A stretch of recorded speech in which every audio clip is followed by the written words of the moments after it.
Welcome to No Holds Barred on SRB Radio, where we look at the beautiful game through the eyes of former Notts County, Birmingham City, Sheffield United, Watford, Walsall and Scotland winger Paul Devlin, supporting the Jeff Astle Foundation and sponsored by MIBRS.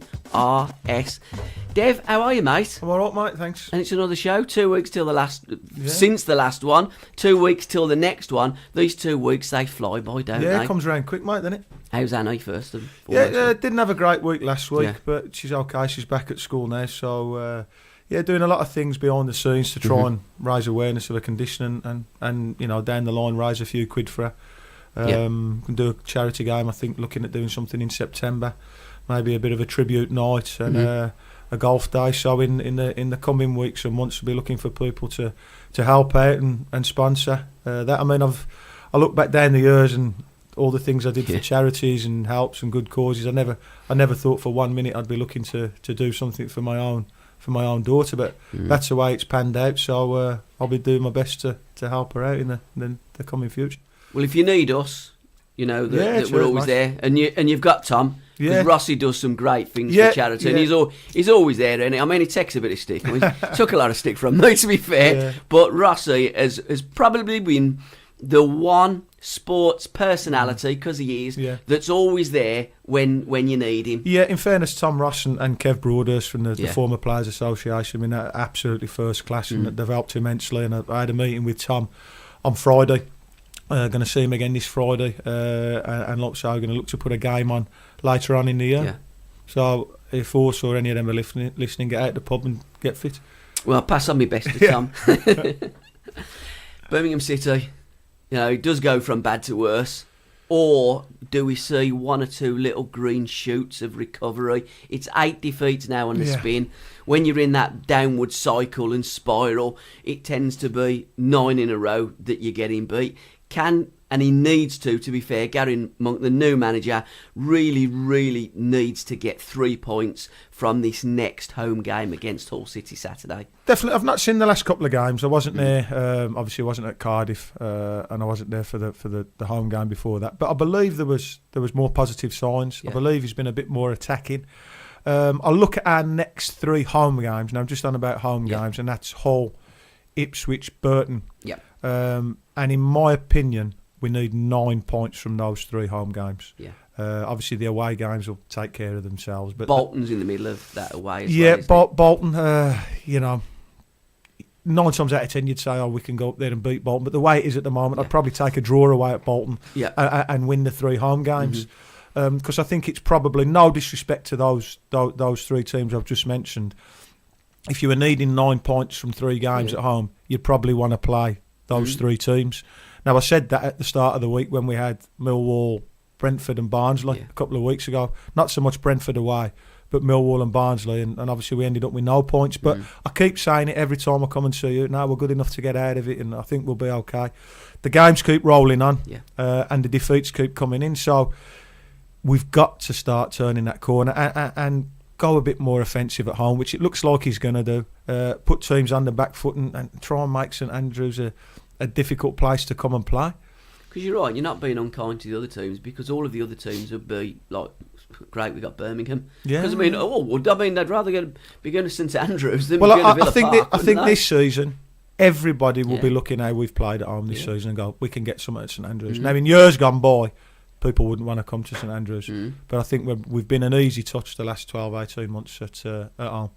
Yeah, too much of an easy touch, but as you alluded to, he's gone with 2 up front, and that makes a difference, because all strikers, I believe that strikers, that they hunt in packs. Yeah. They need, and ideally, the big man and the little man. That's always worked well in British football, hasn't it? Yeah, and as well, people have been screaming for him to play, or screaming for the team to go 2 up front at home. Yeah. So he can actually turn around now to people and go, well, you wanted 2 up front, here it is. Now, if we keep getting beat with 2 up front, it's a little bit of a get-out card for the manager as well. He can say, well, you know, they've wanted me to play 2, I've done it, and we're still not good enough. Obviously, time will tell whether that's the case. But like you say, you look in years gone by and everyone had a front 2. So the last 5 or 10 years, it's not really been that way. But, you know, strikers, you always had great pairings, didn't you, down the years? Now, hopefully you can come up with a pair to see out these last sort of 10, 11 games, whatever it is now, of the season, and get us out of trouble. Mind you, football has changed. You're right. I mean, like with Tottenham, they argue that Harry Kane's the lone striker, but he has great support by Son, by Eriksen, and by Dele Alli as well. So you could argue that they play with four, and Liverpool with Mane and Salah. They're the three, aren't they? Yeah, they're a front three. So I mean, Kane is a great. He's sort of the head. He's the figurehead of that. And his hold up play is brilliant, and he links it up well. But they get bodies in the box by him. They get people up by him. My big gripe the last 12, 18 months with whoever's been down the middle up front for Blues, whether it be Djukovic, Gallagher, Adams, they've been up there on their own. Yeah. They've been balls pumped up to them. They're flicking it on, and no one's round them. Now you've got to be a hell of a player to play up there on your own with no support and hold the ball up or get goal. That's why we're the worst scorers in the. Yeah. Probably not the league, probably in the country.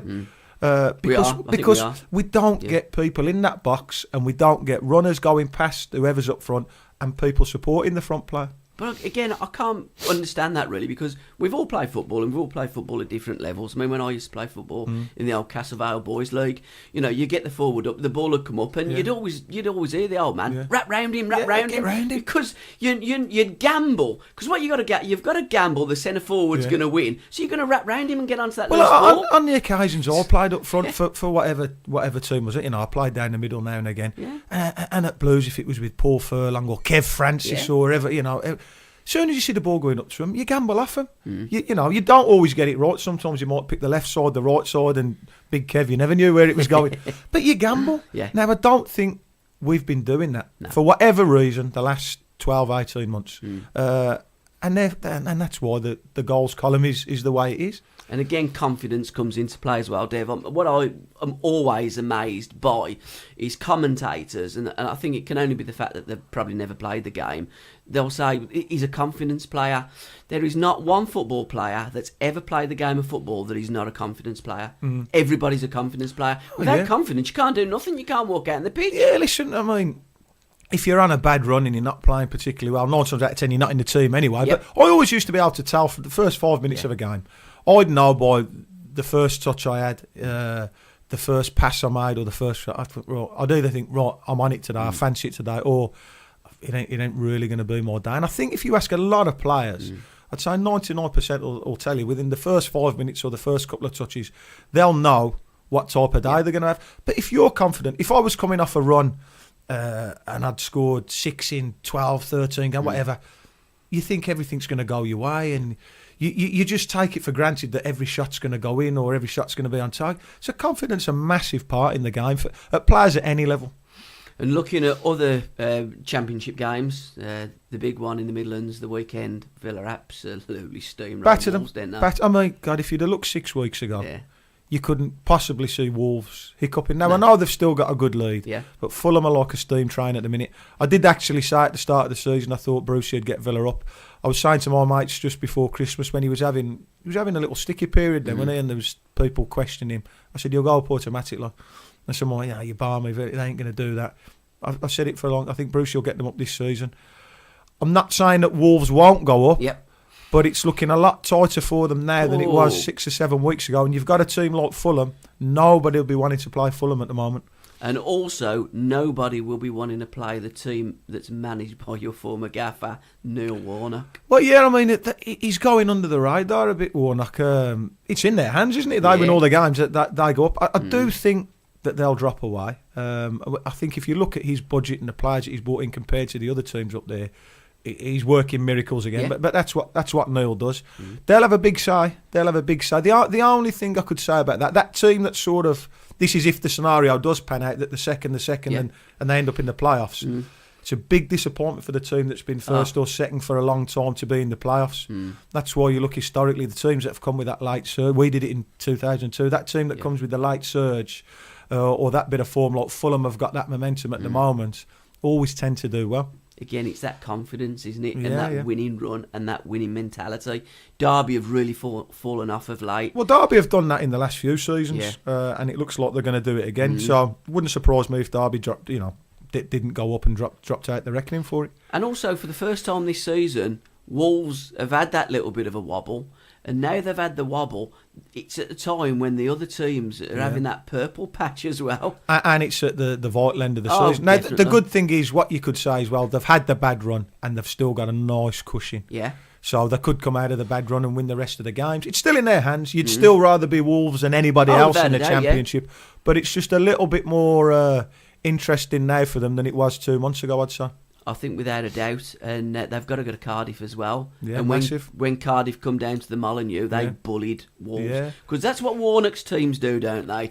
They might not be pretty, but they get he gets the job 100%. done. He gets the job done. I think if you look at his record for getting teams promoted, he's probably the best manager in the league at doing that. Yeah.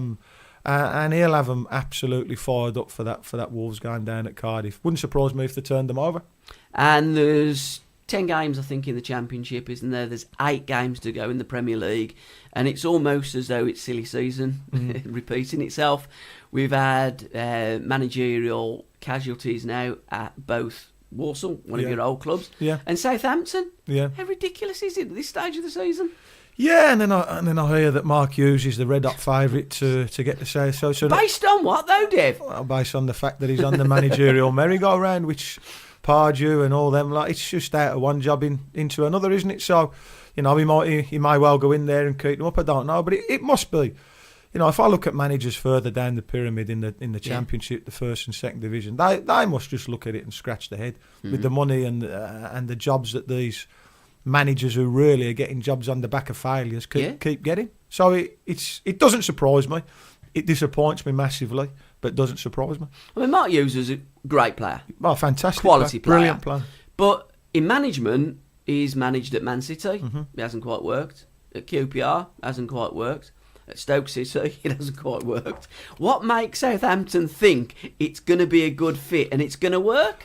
Listen, I'm not saying that he hasn't had good spells in his managerial career. He's had decent spells, but what you can't hide is he's coming off the back of a real bad spell at Stoke. Yeah. So why then do you get another job? I don't know. Not another job. I'm not saying he shouldn't get another job. That's wrong. I shouldn't have worded it that way. But a job in the Premier. Yeah. I don't know. It just seems, if you've been a Premiership manager and you're a massive name, and he was a top class player, and I'm I say, not saying he hasn't had good spells in his managerial career, but it just seems mad to me that they keep going for these managers that have just been sacked.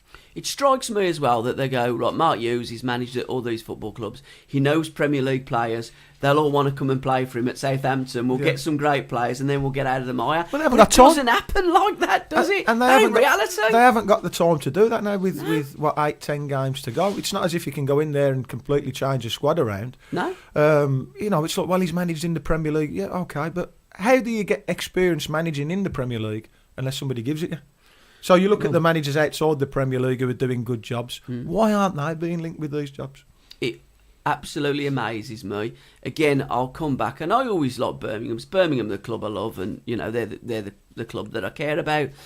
But it's about recruitment. It's about having people that run your football club that understand football, and the recruitment of the manager is the most important thing that any football club can do. I think at times when you look at these clubs, it almost looks lazy. Yeah. They're going, well, he's managed Stoke and Man City, we'll have him. Yeah. Instead of going, like you would do your homework with a player, go and see someone somewhere else further down the leagues. Potentially, he could come and do a job at this level. I don't know. I mean, you'd have to ask the chairman that keep employing these managers. I mean, look at Albion. They're doomed, aren't they? Basket case. Are they? Have they given themselves a better chance of staying up sacking Tony Pulis? Or a worse chance? I must admit, I've never been a fan of Tony Pulis. No, I don't like his football. He has always kept teams up. Yeah. I think he would have taken the Albion down. But I would not have employed Alan Pardew because I think that you're out the frying pan into the fire. Yeah. And I think arguably you've got a worse manager than the manager that you started the season. Listen, Pulis is love him or loathe him. But you know what you're going to get with Tony Pulis. And I'm not saying, I'll probably be inclined to agree with you. I wouldn't have said for certain he'd have kept him up. But I'll tell you what he would have done. He'd have made more of a fight of it than Pardew is. Without a doubt. It'd have been closer now than what they are. And they're going down. The Albion ain't getting out of it. No, 8 points. So it'd be interesting to, it'd be interesting to see what some of the Albion fans think who were screaming for him out. obviously now Pardew, you wouldn't imagine when they get relegated, I should say, that Pardew will stop for next season, because it's really hard to go into a new campaign, especially in the Championship, with a manager that's just taking you down. And it sounds like a lot of the players there ain't having him either. So you would think there'll be another change at Albion in the summer. Well, when he signed, they just appointed him. I did post up on my Facebook account, the ego has landed. Yeah. And I just didn't think that Pardew was the right fit for West Brom. I don't think Pardew's necessarily the right fit for any. I don't get the manager, if I'm absolutely honest. I think he's one of these regurgitated, failed managers that probably might do well for 5 minutes, but then when the players work him out, the form tends to drop. Yeah, you just, and I'm a bit like that. You look at certain managers and certain clubs and you think that's a fit. Like Warnock at Cardiff. Yeah. I would have always loved to see Mick McCarthy at Blues. Now, people like that, and he's just not a fit for Albion. Who will be the fit for Walsall, one of your former clubs? I'm a bit biased there, Gab, because as a mate of mine who's looking to get into management, and he's got loads of experience as a number two, worked with Billy Davies all over, Mark Robbins, David Kelly. Yeah. Now, David Kelly is an absolute legend at Walsall for when he started his career off there in the 80s. I know for a fact he's looking to get a number one job. I know he's really well thought of at Walsall. So from a personal point of view, I'd like to see, I don't even know whether he's going to apply for the job. Yeah. But I'd like to see David Kelly get it. Feel sorry for John Whitney, been there a long time in various roles. Really difficult job, the Walsall job. No money there. The few good players that you do turn out every year or every each, it invariably get sold. Yeah. So whoever goes in there, it's a really difficult task. But is Whitney a number one, a number two, or is he a coach? And in football, should really they stick it and do what they know best? Well, when I was there, when Paul Merson took me there, when I was finishing my career, he was the physio. Yeah. So I never really worked with him as a coach or a manager. So I couldn't answer that. But I think you've got to take your hat off to people like John, who he's done the physio role, he's done the coach role, he's done the manager. Because one thing I will say, once you put your head on the block as a manager, you know you're going to get the sack. Now, John could have probably turned that down and gone, no, I'll be a coach, I'll be physio and have a job for life. So fair play to him from an ambition point of view. He's gone, no, I'm going to have the balls to put my head on the block here and take the number one job. But, it's a shame. He's been there a long time, John. Been there a long time. People will say, like, physios, what's a physio doing as a football manager? They can't possibly manage. You get a lot of ex-players going to the physio role, though. I think if you were to look down, I spoke to a former teammate of mine, Chris Short. Yeah. He's fitness coach up at Bradford. So you do get a lot of ex-players going to the fitness and the physio side of it. But you look in 1971, a famous physio won the double for the Arsenal. You know what I mean? Yeah. Yeah, it happens, doesn't it? It happens, Because they're still football people, Dev. They still understand the game. Yeah, I mean, you don't want to see anyone lose a job, especially someone like John. But it's happened, and they've got to a point now, and it's like I say, it's a vital stage of the season, isn't it? With these last few games left. Yeah. So it'd be interesting to see who applies for the job and who gets it. And north of the border, we got to touch upon the big derby. Yeah. How big is that? Because for English people, and English football supporters, they look north of the border and go, "Well, it's a Mickey Mouse league, isn't it?" Rangers have won the league 54 times, Celtic 48. The next one's Aberdeen, 4. There's always been that massive differential between the haves and have-nots in Scotland.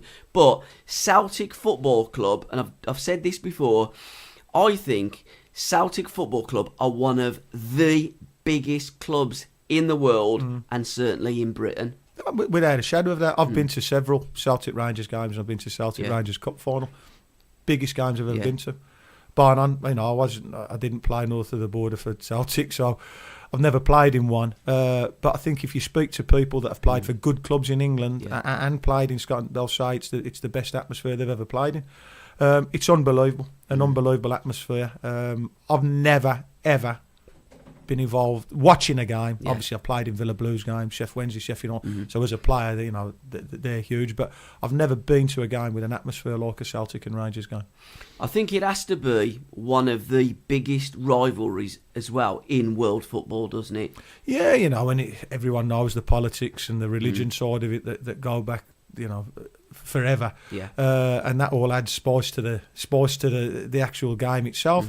But it is a huge game, like you say. Scotland's a tiny country with a tiny population, so Celtic and Rangers have and always will dominate. That's just the way it is. But you look at Spain, Real Madrid, Barcelona, you always do tend to get 2, 3, 4 clubs that dominate most leagues. Look when Liverpool were dominating or Man U were dominating, and I think we get a bit overboard about the Celtic Rangers scene, because you do look at what the pool of people that are in Scotland and the money. Yeah. I mean, the money's minute compared to what there is in England. And you look in recent years, Celtic have beaten Barcelona at Parkhead, and they've got to group stages of the Champions League, punching massively above the weight at times. And it was a great advertisement for Scottish football. I watched that game. I was absolutely thrilled watching it. It was end to end. There was great goals. There was twists and turns. It was just everything that a real game of football should have. Both teams wanting to win that game, and battles as well. Exciting derby, with thunderous tackles going in, and you're seeing a few goals, and you're seeing both teams try and win it. So that's what a derby game should be. How hard is Scott Brown? Oh, he's nails, and he's hard as nails, and he does a great job. The Celtic fans love him, and rightly so. He's been brilliant for Celtic in the 10 years he's been there. And my first memories of Celtic were as a kid. I think I was about 9, and I watched them play in Atletico Madrid in 1974. Yeah. I put it on my Facebook account I rewatched the game again last night. There was 50 bookings, right? There was 50 fouls, right? 50 free kicks. There was 9 bookings and 3 sent off. Yeah, quite game then. Mainly from Atletico Madrid. Yeah. They were, I didn't realise at the time, but they were managed by the manager of the Argentinian national team when they played England in 1966, when Ramsey referred to them as animals, and things didn't change 8 years on. Yeah. Well, I mean, years ago, you think the Spanish and the South Americans was always renowned for being really dirty, tough tackling players, weren't they? And obviously, that I don't remember that game, but it sounds like they lived up to the reputation then. I tell you what, it's on my Facebook. Catch it out. It's on YouTube. Anyone can look at it. Unbelievable. And that was 7 years after. I would say arguably the greatest achievement in world football, when Celtic Football Club were the first British team to lift the European Cup in 1967. Yeah, you look back at that, and to do it with 11 players that all lived within, I think it was 10 or 15 mile radius at Celtic Park. It's unbelievable. I don't know, we were just talking about it, weren't we, off air, if ever it's been done before by Ajax or teams like that, It'll never be done again. Certainly, the game's just moved on too much for that, and there's too much money involved for it to ever happen. But you look back, massive underdogs in that final against Inter Milan, and there was a documentary on about it last year. So massive achievement. It's a shame that we'll never see it again. You'll never see the likes of Forest winning the European Cup again twice. So brilliant to look back on, but a shame you'll never see it again. It is, because when the money came into football, it almost turned into a business overnight with the invention of the Premier League. Yeah. And all the, I suppose, parameters or the barriers and all the goalposts were moved, weren't they, almost instantly? But I think it's all geared to the top clubs getting richer, isn't it? And you look at the Champions League. They call it the Champions League, and that brilliant final in Istanbul where Liverpool won. Liverpool finished 4th in the league. Yeah. I'm not saying it wasn't a brilliant Champions League final, but to me, how can you finish 4th in the league and play in the Champions League? I think it's always been a concession to what the big boys have wanted is the European League. Yeah. And who's to say that further down the line it's still, I think I saw something the other day where Man U and the top 4 or 5 clubs were moaning about their share of the television rights. Yep. So that's normally the start of something. Yep. Looking to change, and ultimately the big clubs with the most money tend to get their way. There was rumblings in certainly the mid 80s about that, and then the early 90s we had the Premier League. I think that in a generation, I think you will have a European Super League. Yeah, you probably will. And I also think that you'll see. I mean, if the European Super League happens, then it's going to, because you will have British clubs playing games on foreign soil. Yeah. Saturdays and Tuesdays and Wednesday nights, which I think will be awful, really, because at the end of the day, it's the fans' game, it's the people's game, and travelling to European destinations, the working class fan that's always supported the game can't do that. It's going to cut the opportunity to watch your team down massively. The football tourists at Man U, Man City, it won't make no odds to them, or Arsenal, who are paying 2, 3, 4, 5 grand for season ticket holders. But the average man in the street, it's going to take away from his enjoyment of the game again, because you ain't going to be able to go to Turin on a Tuesday night or Paris on a Wednesday night, are you? Most people ain't. No. Again, it's only people that are very affluent and corporate stuff that are going to be able to do that. Talking of corporate and affluent, West Ham's moved to the Olympic Stadium in London, or the London Stadium as it's known. That looks on the surface to be a massive own goal, don't it?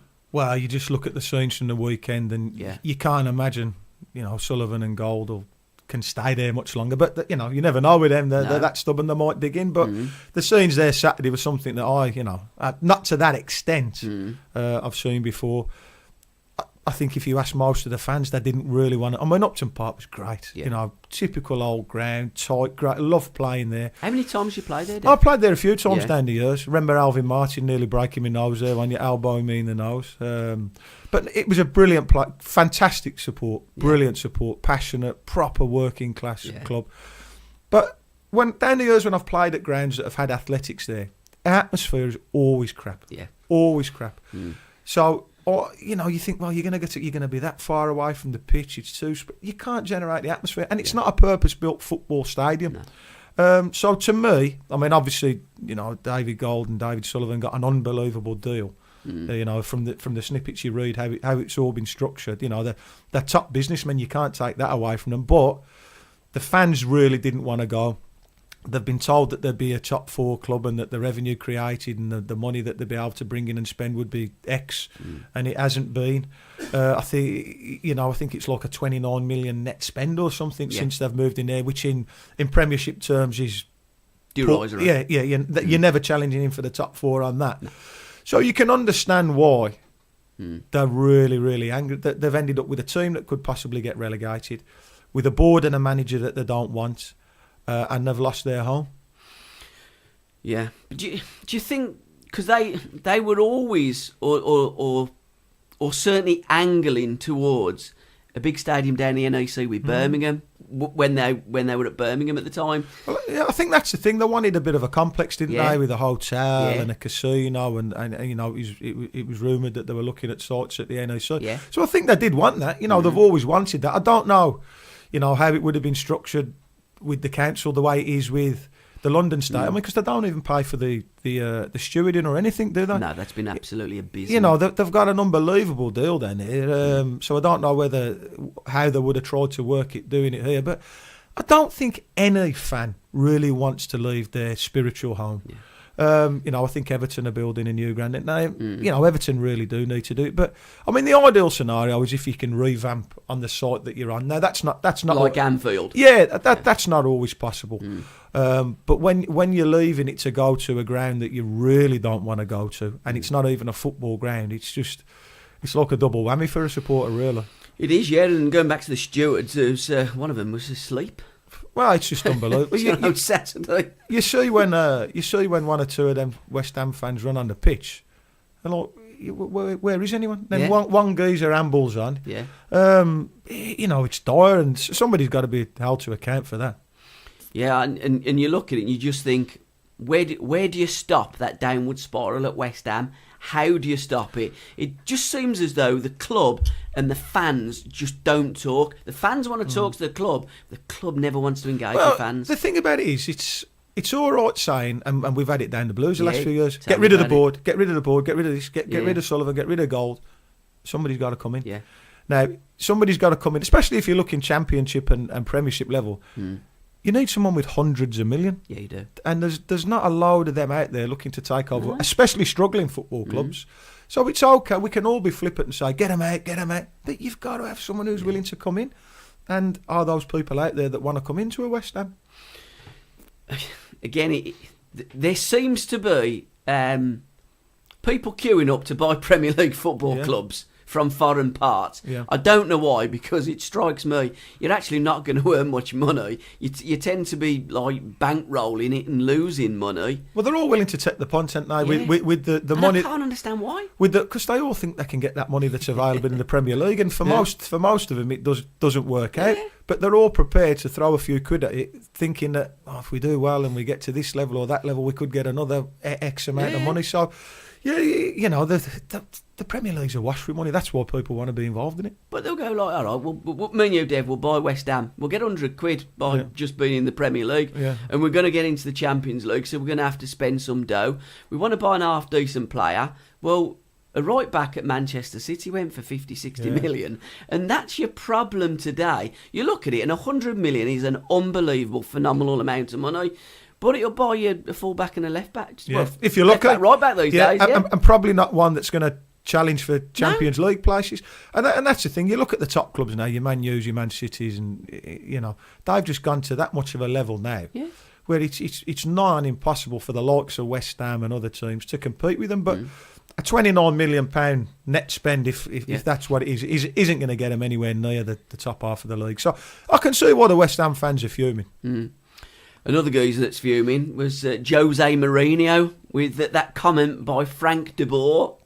Well, how can Frank de Boer, who managed 7 games, scored no goals, his team I should say, and lost every game, criticised Jose Mourinho? Listen, Mourinho's not everyone's cup of tea. His style of play, the way he is, his attitude. But the one thing you cannot knock is his record for winning games and trophies. Wins trophies everywhere he goes. Love him or hate him, it's a fact. It's not even up for discussion. So how you can get someone like de Boer saying that about Rashford and blah, blah, blah. I mean, he didn't do too bad the weekend, did he, Rashford? No, didn't very well. So I can see, I make Mourinho right on that one. And it was, I mean, I don't know how the comment come about, and I don't know where it was coming, whether he's angling for another go at a Premier League job. How about Southampton? It wouldn't surprise me. And the worst thing about it is it wouldn't surprise me if someone gave him a chance. But what made me laugh was Mourinho when he was having a pop back at De Boer, and because it was about Rashford not playing, and and Mourinho says, look, this is what I'm doing, he's my player, I teach him how to win. If he'd have gone to play for Crystal Palace with Frank de Boer, all he would have learnt is how to lose. Yeah, and quite right. Rest me case. Quite right, at the end of the day, who's he to tell Mourinho that he should play every week or he shouldn't play every week? Mourinho does what he needs to do to win football matches, and let's be honest, more often than not, he gets it right. Will he tonight? Who's it tonight? Massive game, Seville, tonight. Would you bet against him? No. Would you bet against him? No, I wouldn't, especially after Saturday's game against Liverpool. It wouldn't surprise me if he gets it. Nothing would surprise me with Mourinho. Him winning every game wouldn't surprise me. Because the Champions League is looking good now. We've got Manchester City through. We've got Liverpool through. Chelsea are playing Barcelona tomorrow night. Good luck with that one. And United tonight, I think they'll beat Seville tonight, and that'll be at least 3, possibly 4 in the quarterfinals of the European Cup. It's looking good. I've still got a feeling Barcelona will be the team to beat. I think if you want to win it, you're going to have to beat Barcelona at some stage. Obviously, Chelsea's 1-1 from the first leg. Chelsea. It's not a bad result, but you'd still have to fancy Barcelona heavily for that. But it's looking really good for the English teams with that many teams in the latter stages. If Chelsea play the way that they did against Manchester City, they've got absolutely no chance. I mean, they played Hazard up front on his own. There's something not right at Chelsea. No, there's not. I'll be surprised if the manager's there beyond the end of the season. He doesn't look happy. I was listening to somebody the other day on the radio and they said it's almost like he's trying to sabotage the games. Yeah. He's obviously got his issues with whatever's happening behind the scenes, so it doesn't look a happy camp with regards to the manager there. But again, on a one-off game, if the right players are picked in the right position, you can see Chelsea getting something from the game because they've got great players. Chelsea got top players, and if they're all firing and you catch Barcelona on a little bit of an off night, that can go through. No two ways. All the teams left in that European Championships now at that late stage, they're all going to be good teams. You ain't going to get there'll be teams you'd rather play than others, but they're all going to be good teams. Harry Kane's ankle always plays up in March, just in time for Cheltenham. Any connection there? I'd be down there when he put in a few quid on, but no, the worry. I mean, it did look quite, and I think he's done something to that ankle twice. And the worrying thing from England's point of view is the World Cup coming up. I mean, how many times down the years, Rooney with his injury and Michael Owen, that they've gone into World Cups with the main man not quite right. Yeah. I'm not an England fan, so I've got no bias either way. But I'd like to see Kane go there and do really well. But it's a worry, isn't it? It's a big worry. And is he going to try and rush to be fit to he wants to be involved in Spurs running if they get to the FA Cup final or what. You know, it's not good news for a Spurs or an England fan, really. Well, I'll do another show with an absolute legend, Alan Hudson. Yeah. And the similarities with 1970 when Uddy done his ankle at the Hawthorns on Easter Monday. It's round about the same time Harry Kane's done his. Huddy was out of the 1970 FA Cup final and also was out of the 1970 Mexico World Cup finals. You know, and you're right, we've always had that. We didn't qualify till 1982, and then when we did qualify, Kevin Keegan was injured for most of it. 86, Robbo was injured for most of it. Well, the big worry is, I mean, he's probably the hottest forward, or one of the hottest forwards in world football at the minute, Harry Kane, and your big worry is that he rushes himself back. Because as a player, you want to get back, especially if you're scoring your mate, and you sort of convince yourself you're okay. And you might really know deep down, well, it ain't quite, I'll get away with it. And when you're playing at that top level, you don't get away with it. And, you know, if he goes to the World Cup and he isn't quite fit, everyone will be saying he's useless. Yeah. He's not world class. So it's a real tough. I just hope that the injury's not too bad and he makes a full recovery in time for the end of the season and probably more importantly, the World Cup. Somebody else that's not going to get away with it, Spit the Dog. Yeah. Jamie Carragher. It was just amazing. I mean, I heard about it and I thought, oh God, he must have been getting some real stick to do that. And then you see it on YouTube.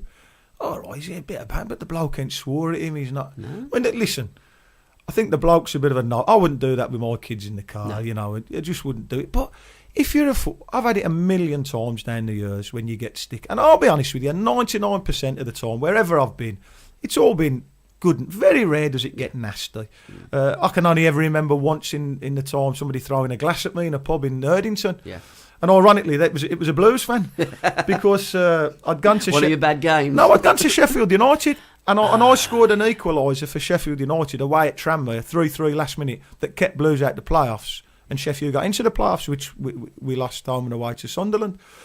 And, I'm an Erdington kid, and I brought up round Erdington. Never forget, it was in a pub called The Swan in Erdington, right in the middle of Erdington. I was in there talking, a few mates, and my ex-missus, as it was then, and a couple of comments was said, and the glass cum was in over.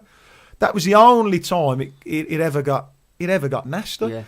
I mean, I think if he'd have turned round and give the bloke a mouthful, I think people would have gone, well, shouldn't have done it, but we can see why. But to do what he's done, I mean, if he was commentating on that on football, he'd have gone, no, I'd rather someone punch me in the face than do it. That's the lowest of the lot. Guarantee you he would have said that. And he's gone and done it. And, I know he's probably been wound up 3 or 4 times throughout the day, but it's inexcusable to do that, especially with a young girl in the car. Yeah. It's just tramp behaviour. Now, I'm not saying hang him out to dry and never get a job again, as some people are saying, because we've all made mistakes. Yeah. I've done things I'm not proud of on and off the pitch.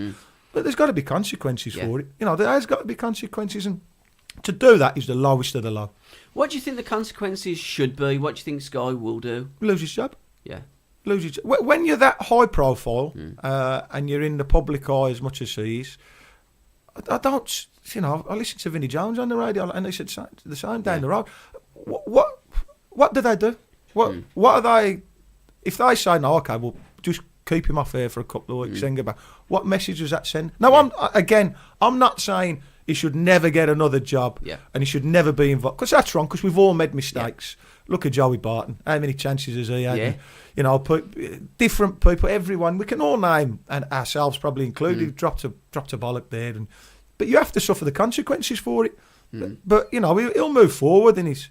people say he's really apologetic. And he's apologetic because he's been caught. Of course he is, yeah. Like we all would be. Yeah. Because if we get away with things, we get away with things happy days. So he's remorseful and apologetic because A, he's been caught, and B, he's going to be off the gravy train. Yeah. Now, I don't know what Sky will do.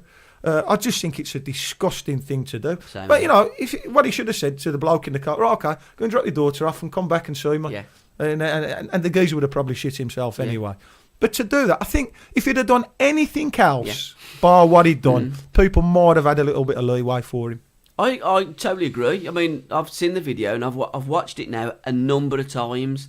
And, right, the geezer probably is a knobhead. Yeah. And filming on a mobile phone while you're driving ain't the most intelligent thing to do anyhow. I mean, listen, what I will say you know, if you and like I say, I've had it, up 10 times down the years.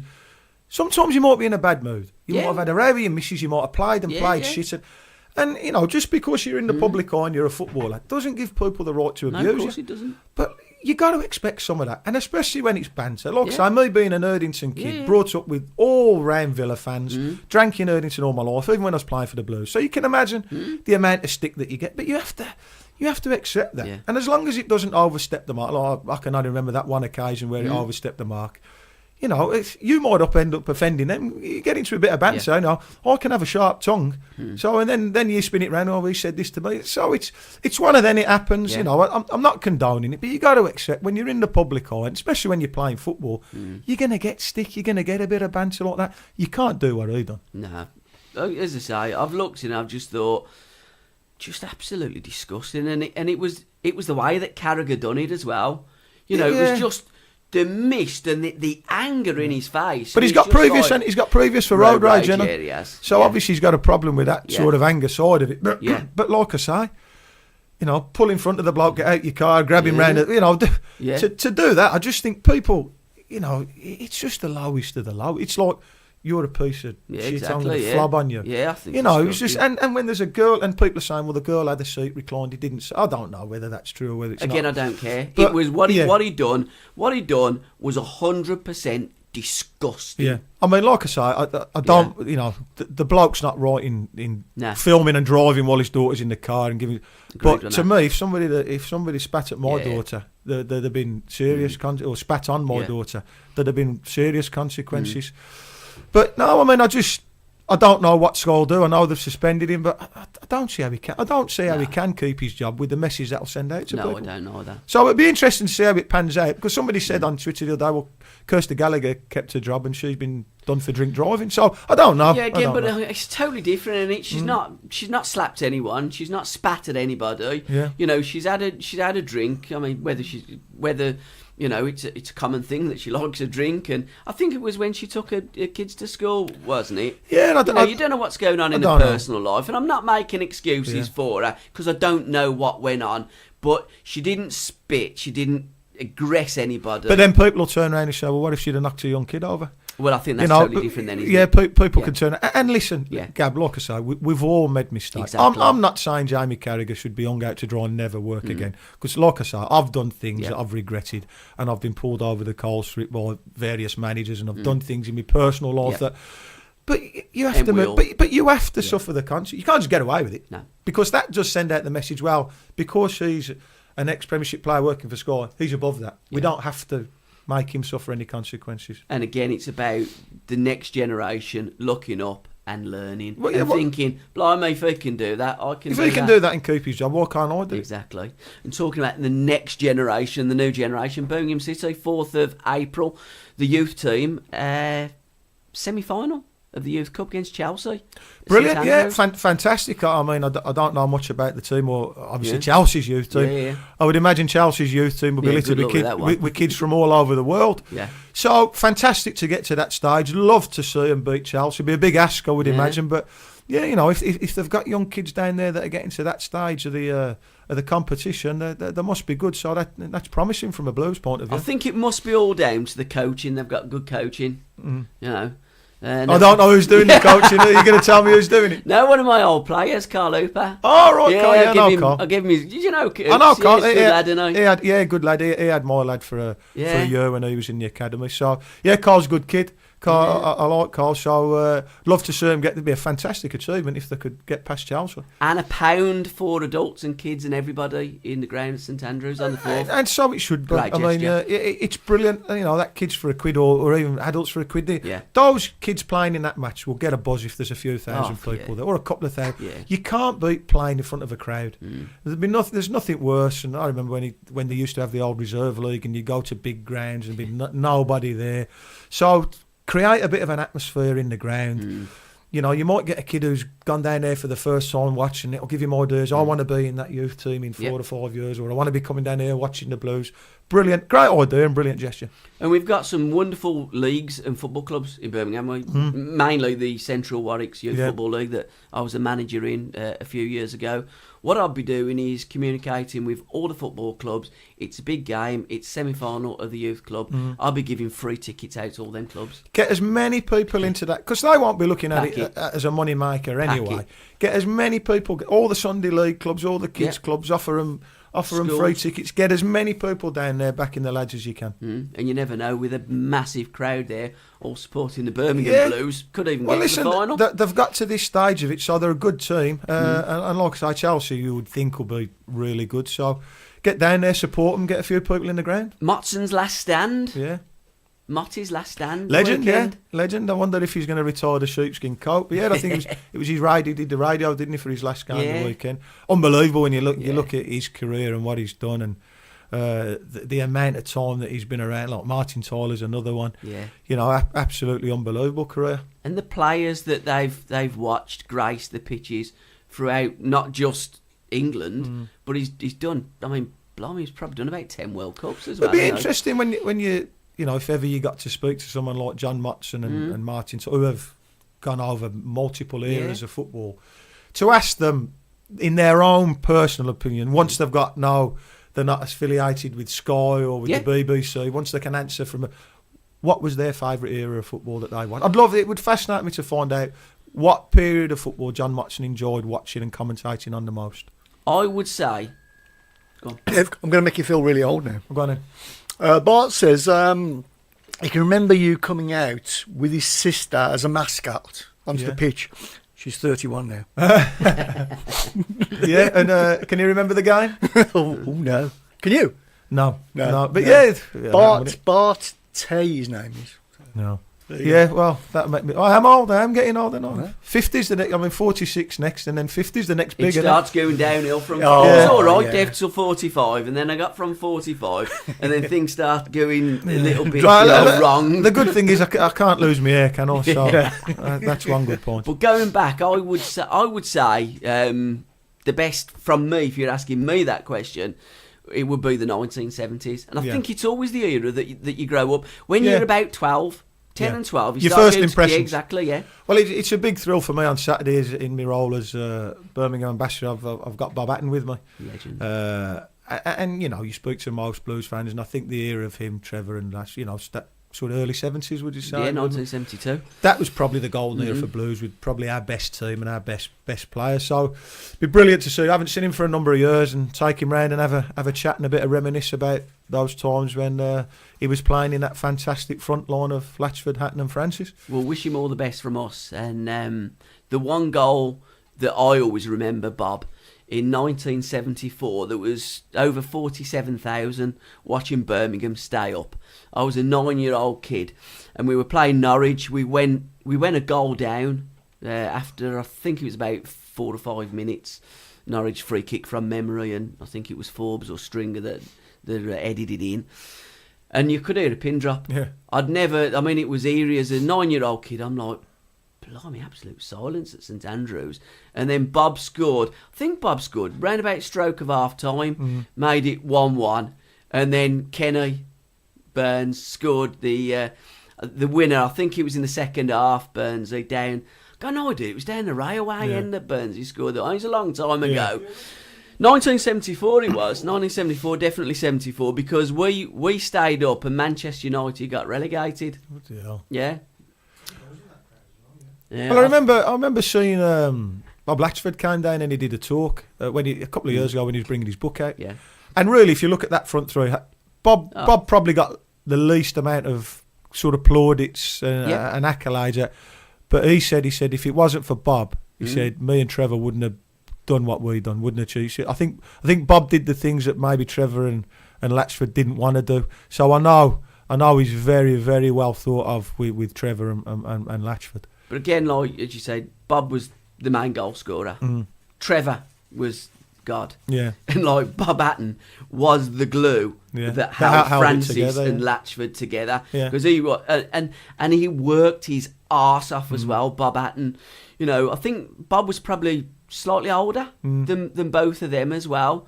But I would say to anybody, never ever, when you're looking at Francis Hatton and Latchford, look at them as three equals, because they were, and Bob Hatton was the best shielder of a ball I've ever seen as well. Well, I mean, I might have said it on the last show we did a couple of weeks ago when I took Malcolm Page round. He was on about Bob Latchford. He said, "You'd moan like mad at Bob, put that tackle in, Bob do this, Bob do that, track back." And he said he never used to do it. He said, "Drive you mad." He said, "But you look at the end of the season, he scored 35 goals." Yeah. He said, "You know, will we ever see times like that down the Blues with quality of players like that again?" It's hard to imagine, isn't it? It is, because like 35 goals, you probably need about 3 seasons the way we're going. and the way we're going now, 33 seasons. So when would your best era be then, Dev? If you looking back at your football? I mean, I think you're right what you say. When you first start going down, that's when you get that's when you're impressionable, and that's when you look and think, "Oh God, how good a player!" It'd be early 80s for me. Yeah, with obviously Tony Colton in goal, Mick Harford, Big Frank Worthington, Mark Dennis, Dave Lang. That era for me. I can still see Frank Worthington coming on the pitch now with the shorts rolled up, big long legs and the big brown thighs and the long hair, and that really nice Adidas silky kit with the 3 stripes down there. You know, so that era of watching, obviously playing's different. You know, I much preferred the first half of my career playing wise to the second half of my career. How? Why? I just think there was more togetherness in that first half of my career. There seemed to be more team spirit, and then obviously with the influx of the start, the advent of the Premier League, and then obviously sort of attitudes changed and more foreign players came in, and it tended to be from that real togetherness. Right, lads, this is a team.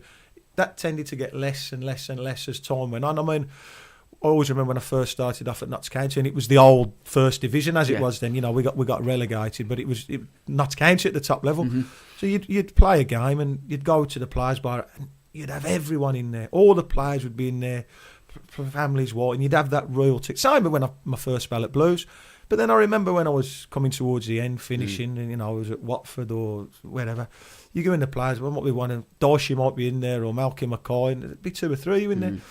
And whether that's because I was getting older as a player, I don't know, but I enjoyed the first half of my career. Sort of the first 7 or 8 years better than the second 7 or 8 years. But again, team spirit, you can't you can't not have that team spirit, can you? And it's so important. Every good team has it. Every good team I played in a good Notts County team, which was unfortunate not to make the playoffs, with Mark Draper, Andy Legg, Michael Johnson, Chris Short, people like that. We had that. The Birmingham promotion team had that in spades with the coaches there. The Sheffield team that I played in that got to the playoffs as well. We had that, and it's no coincidence that the good teams have a great togetherness as well most of the time. I posted up on my Facebook page as well. Because my first hero in football was Gordon Banks. Yeah, don't ask me how. I don't know. Yeah. I think it must have been that save. Yeah, the save. And I posted it up, and still, when you look at the stills, you go, it's got to be a goal, but it wasn't. Do you remember Seaman when he played? There was a cup game against Sheffield United. Wasn't it Pesky Salido? Was you in that game? Was you there at the time? No, I don't know whether it was when the move to Blues was coming about and I was sort of Warnock put me on gardening leave, or I was actually gone back to the Blues. I always give Pesh some stick for that. No, he's got to score there. It's a terrible head, that big mop of black hair that he's got in the way. But I mean, it's an iconic save. Yeah. I still think if he's listening, Pesh, or he watches this, because I know he does. I know he should have scored that. Yeah, but again, Pesh was one of my heroes. Great. And me young lad Danix, when we done that Inside Story programme, he got Pesh on the back of his blue shirt. He loved Pesky Salido, and what a great kid as well. Pesh was brilliant. One of my pals, I've always kept in touch with Pesh. He was a great lad, really good player, good goal scorer. He was a bit unfortunate. He got labelled really as a bit of an impact player and came on a lot of sub and scored a lot of goals. But I had a few years with Pesh at Blues, and then I had some years with him at Sheffield, and we used to travel up together. I had some really, really good fun travelling up in the car with him, David Kelly, Ian Hamilton. Driving up to Sheffield. I used to torture him when I wanted a kip, and I'd turn the music up full blast or slam the brakes on. But Pesh was a great lad and a really good player. He was a bit like a Claridge, chase everything. There was never a lost cause with Pesh. And you look, he scored a lot of goals in his career and done pretty well at every club he played for, I'd say. Yeah, I remember when he first come to Birmingham, Paul Fennick. 2 Canadian lads. I mean, they used to have a flat down Albany Gardens in Solihull. I think he's doing a bit of work for Canadian TV now because he's obviously moved lock stock down to London now. But yeah, he was up in Sheffield a few weeks ago interviewing Chris Wilder, so I think he's doing his bits and bobs. But great lad, Pesh. And the most manic and ridiculous situation of the weekend in football, it's got to be the Greek owner coming on the pitch with a gun. Unbelievable, isn't it? I mean, what was it all over? I don't know. I think it was a referee's decision. He didn't like. They ain't got VAR, I don't think, in Greece. Well, I tell you what, it puts it in perspective a little bit. We're all wanting Jamie Carragher wrong for spitting at someone. You got guys running on the pitch with shooters, but listen, God Almighty, I mean, they've got to be. I don't know what will the powers be to kick him out of the league. I don't know what will they do. But I mean, I'd like to know what it was all. How's he got to get on the pitch? Because there's police there and everything. Yeah. How's he got to do that? I'd like to know how he's got in the ground with a gun.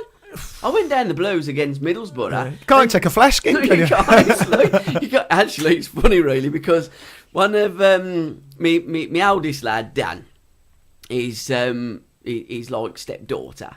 Tegan, she'd gone to the Blues. I mean, her granddad's a massive like Wolves fan, and he says like take something like gold and black. And she was gonna, and Dan's going, you can't take that in, yeah. So she's put that in like the car. We've got there and we're going through the security. She's only got a pair of scissors, isn't she? Pair of scissors. So we had to sharpishly leave those scissors.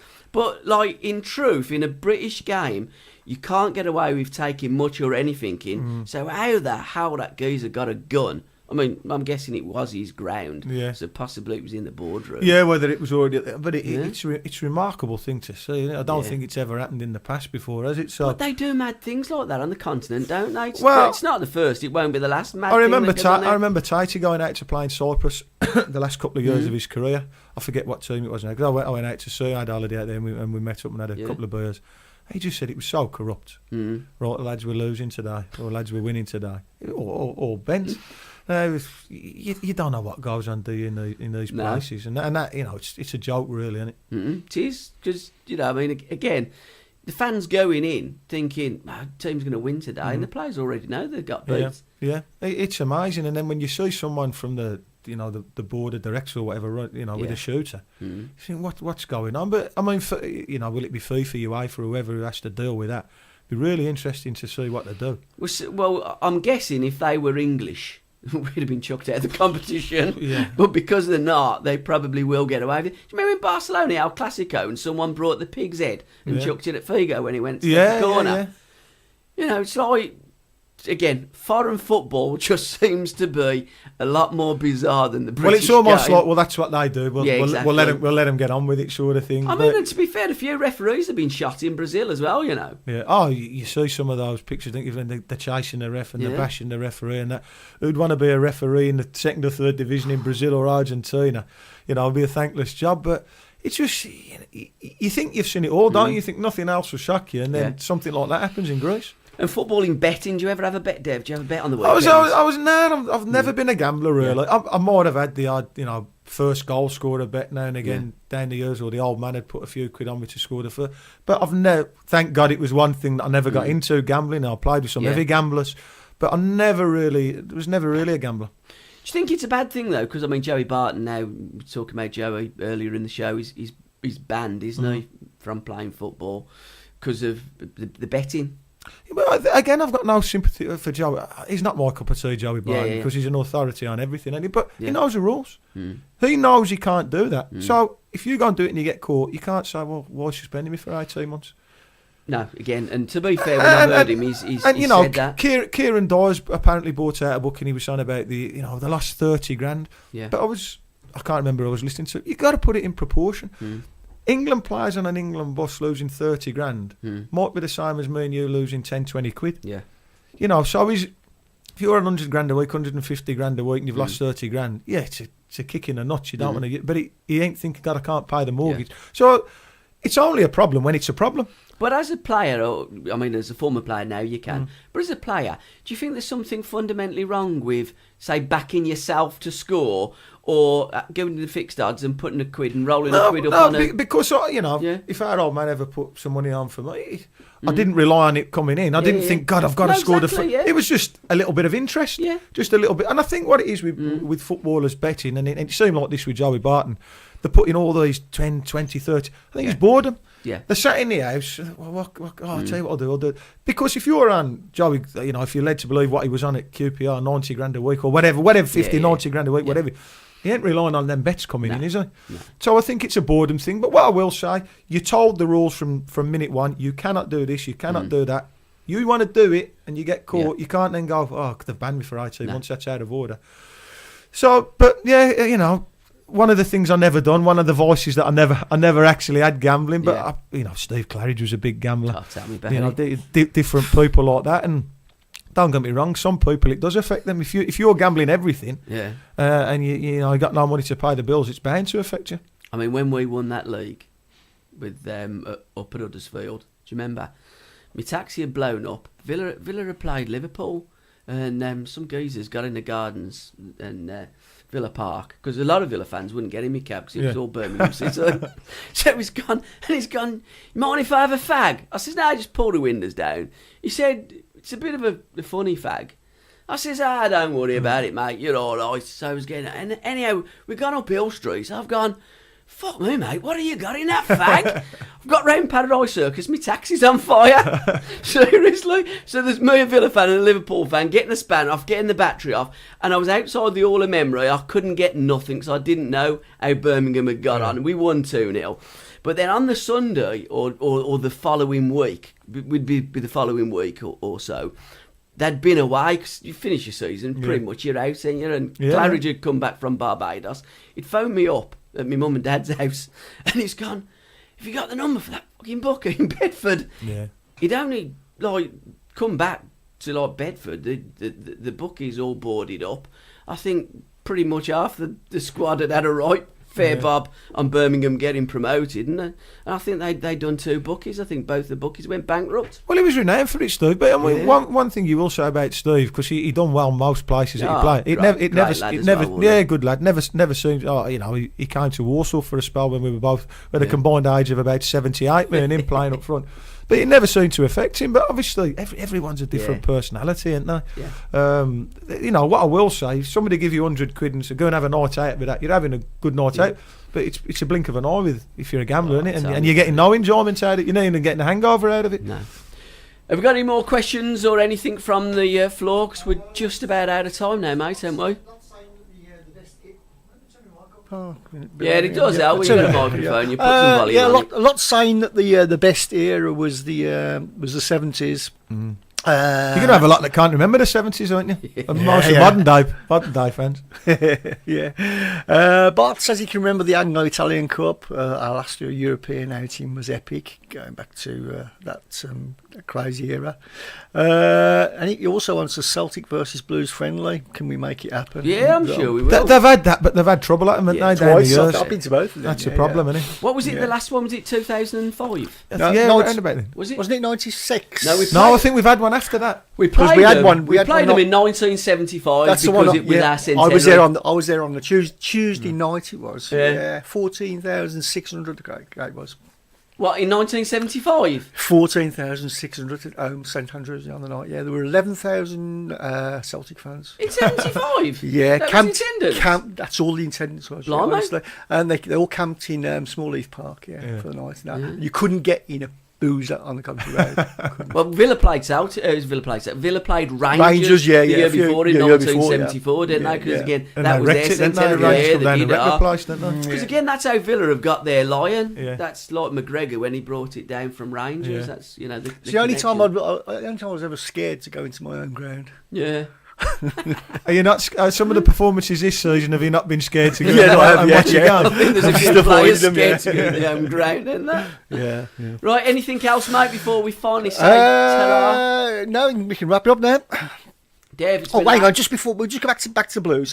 Paul says, I can't believe I'm saying this, but our bad run coincides with Jonathan Grounds getting injured. Do you know what? It's funny because I was talking to someone about him the other day, and he got a bit of stick, didn't he, Grounds? And I think to me, he's a similar sort of player to Ridgewell.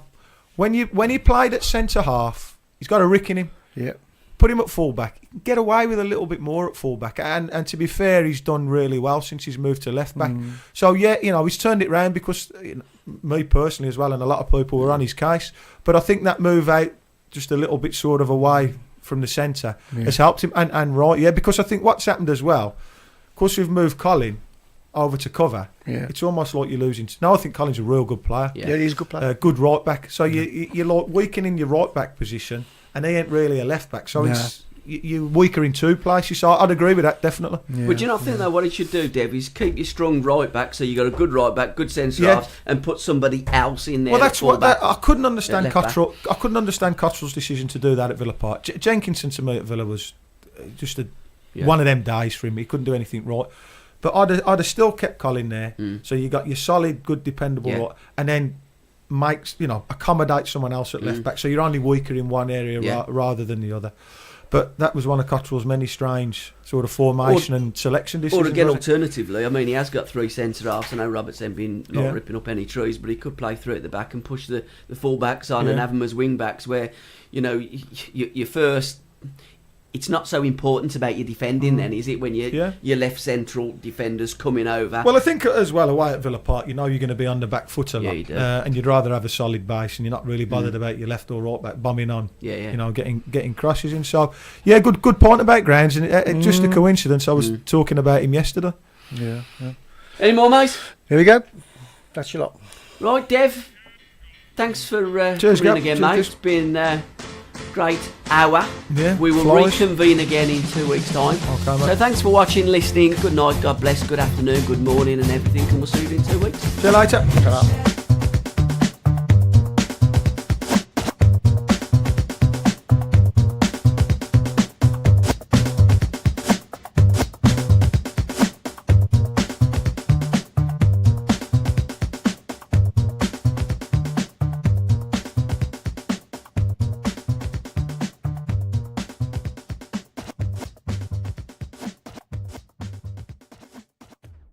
SRBRadio.com.